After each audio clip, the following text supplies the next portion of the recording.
There was a rabbi, his name was Rabbi Idan. I think he was a Chabad emissary. And I don't remember where. I'm sorry, I just don't remember. The story is a lot of the details are forgotten, but I'll try to tell the main details. Anyway, so he went to the Ohel. It's a very common practice among Chabad, among non-Chabad, that they go to the Ohel, the place where the Rebbe is buried, where the previous Rebbe is buried. The grave, in any case, of the Rebbe. I think I found. No, I didn't find. Okay, the grave of the Rebbe and the previous Rebbe. It's in Manhattan, in what is it, Montefiore Cemetery. So Queens. Queens. So he went there, and he went there with some people that were his acquaintances, or that he was teaching them. They were in his congregation. Anyway, so they were there, and it's a custom also that people write, letters. They write what their requests are, and they pray. It's a well-known thing in Judaism to pray at graves of tzaddikim. It says even that when Moses sent the spies in, that Kalev, he went to the grave of Abraham, Isaac, and Jacob to pray over there. And it says that all prayers really go through the prayer of Abraham, Isaac, and Jacob, and people go in Hebron, and people go to the grave of Rabbi Shimon Bar Yochai. In any case, praying at the grave of tzaddikim is a totally Jewish practice. In fact, it even says that one of the reasons that Moses is not buried, that the place of Moses' burial is not known, was so that people wouldn't go there and pray, because if they did, all the prayers would be answered. That his merit was so great. Anyway, so people go to the grave of the Rebbe and they see amazing miracles. So they're sitting there and they notice that there's this young boy and girl. They're maybe like, I don't know, 15, 16, something like that. And the girl is like a year younger than the boy. And they're standing close to the door. They don't look like they're particularly religious. Maybe the boy took one of the kippahs that are there. And they're examining everybody that comes in to the door. Everyone that comes into the door, they're examining. They're looking very carefully. They're looking and see everybody that comes in. So, at first of all, they didn't notice it, but then they did notice. And because this Rabbi Idan, he's, in Chabad. And so he figures, and they're in this Chabad place. So he figures, go and help these people. So he goes to these children. And he says, excuse me, I've been sitting here watching you for like the last 10, 15 minutes, and I see that you're looking for something. Maybe I can be of assistance to you. Can I help you in some way? Maybe you don't have money. Maybe you're looking for, no, that's so good. And they're sort of very ashamed. And they say, no, and they sort of hide themselves. So they say, okay, he says, all right, that's the way it is.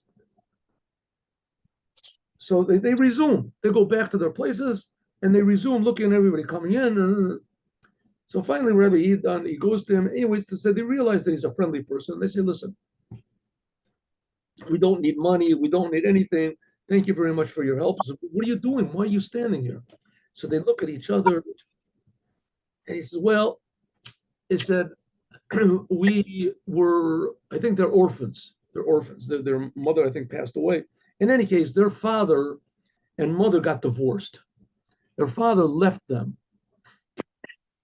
when they were both like, 5 years old or whatever. And the father's been gone for like 10 years. And they have very fond memories of their father. And now they're basically alone. And they would like to get in touch with their father, but they don't know how. And they don't know even where, they haven't got even a thread, a clue, anything of where their father is. So he said, okay, that's very sad, but why are you standing here? He said, because we asked a religious person, or a Jewish person, we're Jewish. So I guess a Chabad person, he stopped my brother in the street, he put on tefillin. In any case, we got connected to this Chabad person and we told him our story. And he said, why don't you write a letter to the Lubavitcher Rebbe? So we did. We went into his Chabad house and we wrote a letter. And in the letter, it said something about that at the burial place, mentioned the burial place of my father-in-law. That's where the previous Rebbe is buried. So he said, well, maybe you'll find your father over there. So that's what we're doing. We're standing here and we're waiting. We're waiting to see if our father will come. I said, how do you know it's going to be your father? How do you know? So I said, because my mother used to say that the boy said that I look exactly like him. He said, you look exactly like your father. So that's a clue. And not only that, we came and so as they're talking, there stops in front of the Ohel a tourist bus. And they come out from the it's a tourist attraction. They come out, tourists, and some of them are in like, what is it called? The Bermuda shorts, and, and they have their cameras and their multicolored shirts, and says, and there comes out one fellow and he's got like the straw hat that's sort of at a tilt. And they look at them. And when he comes in, he looks at them and their eyes lock and they're looking at each other, and he sort of stops and he delays, and they go over to him and they say, Daddy? He said, my son. And they start hugging each other and crying. I've been thinking about you all the time. I've never left you. And this. And he saw it before his own eyes. That they wrote a letter to the Rebbe, and here it was in front of his own eyes. It manifested. They found their.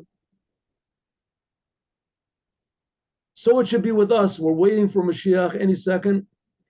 And the Rebbe is going to come back and say, Jews, I'm going to say, Mashiach. That's it.